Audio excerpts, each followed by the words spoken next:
उपस्थित समस्त वैष्णवी सभी को यथा योग्य प्रणाम करता। अभी महाराज जी बता रहे थे कि जो गुरु के अनुगत्य में भजन करते हैं उनको ही सिद्धि प्राप्त हो सकती है। इसके लिए स्वयं श्री चैतन्य महाप्रभु की लीला में अनेक सारे उदाहरण देखे जाते हैं। श्रीवास पंडित जी जो कि स्वयं नारद जी हैं, उनकी सास प्रतिदिन सुनती थी कि महाप्रभु कीर्तन करते, महाप्रभु नित्यानंद प्रभु सभी भक्त लोग कीर्तन करते हैं। तो उनकी भी इच्छा हुई कि मैं महाप्रभु का कीर्तन दर्शन करूं। इसलिए एक दिन जब जहाँ पर भक्त लोग कीर्तन करते थे वहीं पर एक कोने में छुप गई। महाप्रभु कहने लगे कि आज कीर्तन में उल्लास नहीं हो रहा है, ऐसा लगता है कोई विजाति आ गया। तो सब भक्तों ने ढूंढना शुरू किया, इधर उधर। महाप्रभु तो अंतर्यामी, उनसे क्या छुपा है।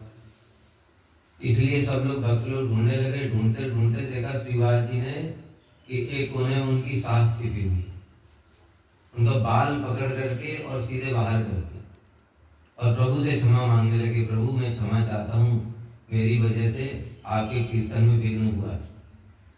तो कहने का तात्पर्य क्या हुआ कि स्वतंत्र रूप से भगवान का दर्शन करने की इच्छा हुई तो भगवान ने उनको सीधे बाहर भेज दिया, क्योंकि स्वतंत्र रूप से भगवान का दर्शन संभव ही नहीं है। इसलिए तो ये सारी परंपरा व्यवस्था की गई है। जो अभी हम लोग कीर्तन महाराज जी बता रहे थे कि कीर्तन करते हैं, उसमें पूरा गुरु परंपरा का कृष्ण हइते चतुर्मुख, कृष्ण से ब्रह्मा जी से ये कृपा प्राप्ति होती है।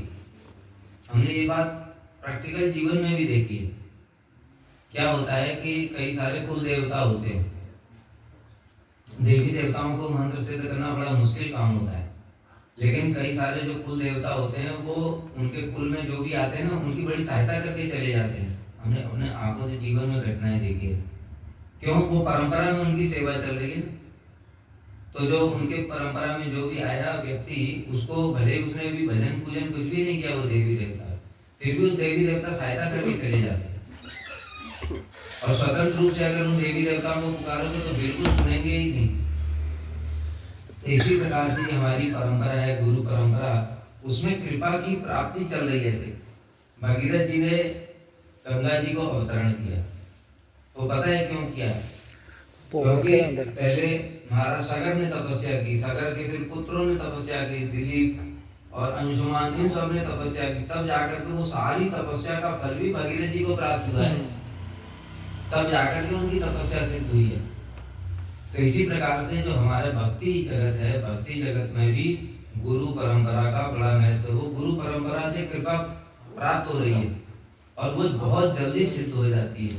और अगर स्वतंत्र रूप से भजन करना शुरू किया तो ऐसे जो श्रीवास जी की सास है उनकी तरफ बाहर करती है। दूसरा उदाहरण श्रीवास जी का ही, एक ब्राह्मण था, वो केवल दुग्धाहारी था, केवल दूध पान करता था, बस और कुछ नहीं। बचपन से बड़ा सरल, संयमी, इंद्रियों को नियंत्रण में रखने वाला और भक्त भी था। तो एक दिन श्रीवास जी के चरणों में प्रार्थना करने लगा, प्रभु मैं भी महाप्रभु के दर्शन करना चाहता हूँ, उनका कीर्तन नृत्य दर्शन करना चाहता हूँ, आप मेरे ऊपर कृपा कर दीजिए। श्रीवास जी ने कहा ठीक है, देखो तुम एक कोने में चुपचाप करके थे और बिल्कुल भी कुछ बोलना नहीं। तो ऐसे ही उसने किया, वो कोने में बैठ करके चुप करके देखने लगा। महाप्रभु ने कीर्तन प्रारंभ किया और कीर्तन प्रारंभ करने के पश्चात में महाप्रभु फिर वही कहने लगे, आज कीर्तन में उल्लास नहीं हो रहा, लगता है कोई विजाति आ गया। अभी श्रीवास जी समझ गए कि प्रभु को पता चल गया, इसलिए हाथ जोड़ करके कहने लगे, प्रभु ये सरल ब्राह्मण है, सदाचारी है, इंद्रियों को निग्रह करने वाला है, ब्रह्मचर्य का पालन करने वाला है, दूध पान करता है, जीवन यापन करता है, ये मुझसे प्रार्थना कर रहा था, इसलिए मैंने इसको एक कोने में छुपा दिया। और वो ब्राह्मण स्वयं ही निकल कर गया है, महाप्रभु के चरणों में गिर पड़ा। तो पहले तो महाप्रभु ने शिक्षा दी, अरे ब्राह्मण, अगर कोई दूध पान करने से ही कृष्ण की प्राप्ति कर लेता तो गाय का बछड़ा तो दूध ही पीता है, कृष्ण उसको ही मिल जाते। तो कृष्ण केवल मतलब बाह्य चीजों से नहीं मिलते, बाह्य रूप से वैराग्य करके मैं कुछ भी नहीं खाऊंगा, अरे तुम कुछ नहीं खाओगे उसे कृष्ण को क्या मिले, खाओ मत खाओ क्या फर्क पड़ता है उनको। लेकिन कृष्ण कैसे मिलते हैं, उनकी भजन करने से, उनकी सेवा करने से, उनके भक्तों का आश्रय लेने से। तो इस प्रकार से पहले उसे शिक्षा दी, फिर वो क्षमा याचना करने लगा, तो महाप्रभु ने उसके ऊपर कृपा कर दी, उसके ऊपर कृपा कर दी। उसको कृपा की प्राप्ति हुई, लेकिन सास को कृपा की प्राप्ति नहीं हुई। कारण क्या, क्योंकि उसने श्रीवास जी का आश्रय लिया। इसलिए आश्रय लिया भजे तारे कृष्ण नहीं करे तेजे आर समरे आर। ये जो आश्रय लेकर के भजन करता है, भक्तों के चरणों का आश्रय लेकर के, उसको कृष्ण कभी भी, किसी समय भी, किसी प्रकार से भी त्याग नहीं कर सकते। क्योंकि भगवान का संबंध भक्त के साथ है, श्रीवास जी के साथ में महाप्रभु का संबंध है। उनके घर में नृत्य कीर्तन करते हैं। श्रीवास जी के लिए महाप्रभु कहते हैं, चाहे लक्ष्मी जी को भी भिक्षा करनी पड़े श्रीवास, लेकिन तुम्हारे घर में कभी कोई अभाव नहीं होगा। इतना कृपा है, तुम्हारे घर के दास दासी सभी को भी प्रेम मिल जाएगा, और मिला भी। तो इस प्रकार से जो भक्त हैं उनके साथ संबंध होने के कारण हमको भक्ति मिल सकती है। अन्यथा अपने इच्छा से अगर भक्ति करने लगे तो देखो इस ब्रह्मांड में कितने सारे पता है, ब्रह्मा शिव ये सब भगवान की कृपा प्राप्त करना चाहते हैं, लेकिन भगवान का दर्शन नहीं होता है, बड़ा मुश्किल। इसलिए भगवान ने अर्जुन को भी बताया, ये मैं भक्त जना पार्थ न वे भक्ताश्रित जना मद भक्ता नाम ये भक्ता ते में भक्त तमाम होता। हे पार्थ, जो लोग कहते हैं मैं कृष्ण का भक्त हूँ, वो मेरे बिल्कुल भक्त नहीं। लेकिन जो कहते हैं कि मैं भगवान के भक्तों का भक्त हूँ, मतलब दासों का दास हूँ, वही वास्तव में मेरे भक्त है। यहाँ पर भी भगवान क्या शिक्षा दे रहे हैं, कृष्ण स्वयं, कृष्ण क्या शिक्षा दे रहे हैं कि डायरेक्ट मेरे पास आने की कोशिश मत करो।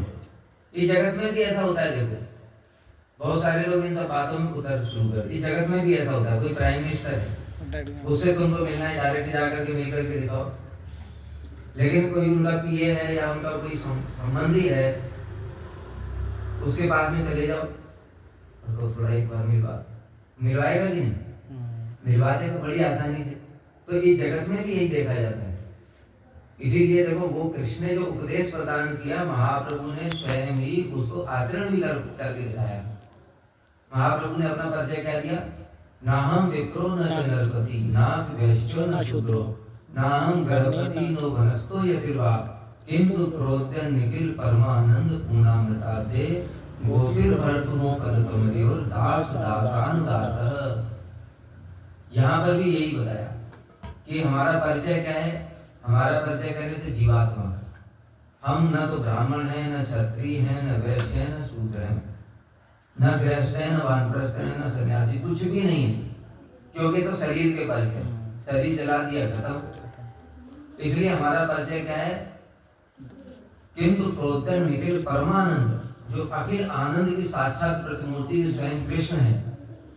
गोपीर भर्तु पद कमलियोर, जो गोपियों के भर्ता कृष्ण है, उनके दास दास दास दास, उस परंपरा में हम लोग दास हैं। इसलिए हम लोग जो कीर्तन करते हैं, जरूर जरूर अपने गुरु परंपरा को पहले स्मरण करना चाहिए। बिना गुरु परंपरा के स्मरण के, उनकी कृपा के बिना हमारी सिद्धि नहीं हो सकती। इसलिए ये परंपरा बहुत महत्वपूर्ण है। इसलिए वो हम लोग जय भी देते हैं, उसमें भी सबसे पहले गुरु के बाद में पूरा गुरु परंपरा। क्योंकि हम केवल गुरु जी को प्रसन्न करेंगे और उनके गुरु जी को प्रसन्न नहीं करें तो गुरु जी क्यों प्रसन्न होंगे। जैसे कल हम लोग कथा कर रहे थे, एक व्यक्ति विकार में कुतर करने लगा, तो हमने तो राधा जी के चरणों का आश्रय ले लिया। अरे राधा जी का प्रसन्न होंगी, ये तो सोचो। आश्रय लेने से मैं तुम्हारे चरण पकड़ लिए, इसका मतलब ये नहीं हो गया कि उन्होंने भी आश्रय दे दिया। यमे वैसे बढ़ते तेल लग गया, उन्होंने वर्ण किया कि नहीं किया, ये मुख्य है। तुमने आरोप कर दिया, मैं तो आपके शरणागत हो गया। आरोप करने से सिद्धि नहीं होगी, न भक्ति होगी। गुरु जी ने हमको शरण में लिया कि नहीं लिया, ये मुख्य है। तो इसी प्रकार से जो गुरु हैं वो तब प्रसन्न होंगे जब उनके गुरु जी को हम प्रणाम करें। उनके गुरु जी को कोई इज्जत नहीं करते, खाली गुरु जी को प्रणाम करते, तो क्या गुरु जी कैसे कृपा करें, फिर वो कैसे प्रसन्न होंगे, ऐसे गुरु उनके गुरु। तो इस प्रकार से ये पूरी गुरु परंपरा है जो पूरा कृष्ण तक पहुंचती है। इसलिए चार संप्रदाय में चारों की परंपरा वो कृष्ण से ही शुरू है। कृष्ण ने ही जो श्री संप्रदाय, ब्रह्म संप्रदाय, रुद्र संप्रदाय, चारों संप्रदाय में ही कृष्ण ही चारों के मूल गुरु हैं। इसलिए वहां तक हमारी परंपरा जाती है। इसलिए हम लोग प्रातः काल में ये सब कीर्तन करते हैं कि पूरी गुरु परंपरा की कृपा हो। इसी के साथ वाणी को भगवान पतितानां पावनेभ्यो वैष्णवेभ्यो